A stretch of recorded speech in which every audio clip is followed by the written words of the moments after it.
In a quiet village nestled between rolling hills and the whispering edge of an ancient forest, there lived a girl named Elvira.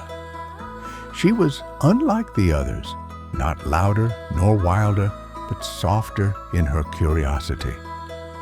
While the other children played near the fields or learned the safe ways of village life, Elvira would often be found at the edge of the woods, listening to the wind threading through the trees like song, listening to the stories the bark seemed to hold.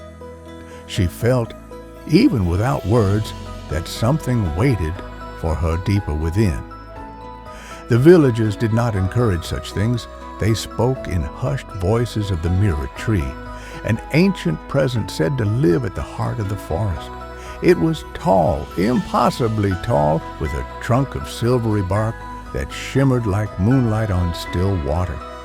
No one who had seen it ever described it the same way, and few ever claimed to reach it. But the tales endured. They said that the mirror tree reflected not the outside, but the inside, that if you looked upon its bark, you would see not just your face, but your truth, the hidden parts of your soul, the forgotten, the feared, and the possible, a mirror to all the versions of you that could be or could have been. Elvira's grandmother was the only one in the village who admitted she'd seen it. Her voice would grow distant whenever she spoke of it, as though she were still half lost in those woods. "It shows you what lies beneath your skin," her grandmother whispered once as they sat under the stars. "And not all are ready to see it. Some come back, changed, and some don't come back at all." But Elvira wasn't afraid, at least not in the way others were. She wasn't drawn by recklessness or pride, but by a gentle ache, a quiet knowing that there was something waiting for her to understand.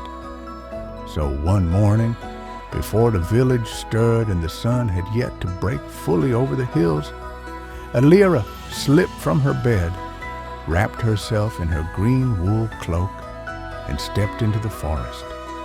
The early light cast long shadows between the trees. Birds still slept, and the wind held its breath.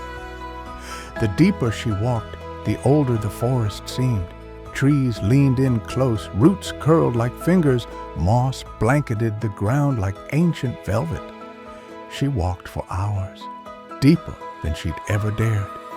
Time did not move the same in the deep forest. It bent and stretched and tangled like the branches above her. Eventually, the path, if it had ever truly been one, gave way to silence. And then she saw it. The mirror tree stood alone in a clearing too perfect to be natural. It soared into the sky, far beyond the reach of sight. Its bark shimmered with a silver sheen, so smooth it looked like polished water, yet as solid as the earth beneath her feet. Its leaves flickered gently above, not green but pale and glowing, like shards of starlight caught in a breeze. Elvira stepped forward, breath held. As she drew closer, the air grew still and thick, like standing in the pause between heartbeats. She reached out a hand and placed it against the tree. It was cool to the touch, and then the bark moved, not physically, but within it. Her reflection began to ripple like a still pond disturbed. She did not see herself as she stood now, but flashes of versions that seemed familiar and foreign all at once. A younger Elvira, lost and crying in the woods. Another, older and proud, seated on a throne of cold stone. One laughing joyfully with children in a garden. Another alone, wandering endlessly. They passed like dreams in a mirror, and still she watched. The tree said nothing, but the wind stirred again, and within it she heard faint whispers, not words, not language, but emotions, regret, longing, fear, hope, washing over her like waves. Then the bark shimmered once more and began to open, not in the way wood splits, but like a veil parting in water. A doorway formed, and Elvira, without thinking, stepped through. She found herself standing in a vast, impossible space. There was no ground beneath her, only still water stretching in every direction, so smooth it reflected the sky above. But the sky held no sun or moon, only swirling clouds of light and color like the auroras from dreams. All around her, floating in the air, were mirrors, dozens, hundreds, some large, some small, all silent. She turned slowly. In each mirror she saw herself, but different. A healer, a tyrant, a wanderer, a mother, a soldier, a version of herself too sad to speak, one too angry to listen, and one too frightened to move. Some reflections brought warmth, others chilled her to the core. And then, at the very center of the space was a single mirror that showed nothing, just a dark, swirling void. Drawn forward, Elvira stepped closer. "This," came a voice, not from outside but from within her mind, "is the version of you you never dared to face." The mirror shifted. Slowly, an image formed. It was her, sitting quietly in the village, never questioning, never exploring, living safely, never daring, never wondering what lay beyond. A life of quiet, invisible fading. It was not evil. It was not painful. But it was empty.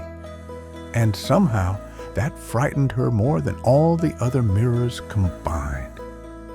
Tears welled in her eyes, not out of fear, but from the sudden clarity that she was still choosing, still shaping who she could be. The mirror had not judged her, only shown her the weight of silence. She reached out and touched it. The mirror cracked, not shattered, but opened. From its center, light poured out, wrapping around her like wind through leaves. The mirrors around her began to fade. The light grew brighter, and then she was standing once more in the clearing. The mirror tree stood silent and still. The breeze was gentle again. Its leaves glowed faintly above, but the bark no longer shimmered. It had given her what it came to give. In her hand, without knowing how it got there, was a single leaf from the tree, silver, paper-thin, and warm to the touch. She clutched it tightly and turned to leave. Elvira did not speak of what she saw when she returned, not to the children who asked, nor to the elders who eyed her with knowing glances. But her grandmother, smiling softly, placed a gentle hand on her shoulder and said only, "The tree shows many paths. Few are brave enough to look. Even fewer are wise enough to learn." And Elvira had learned.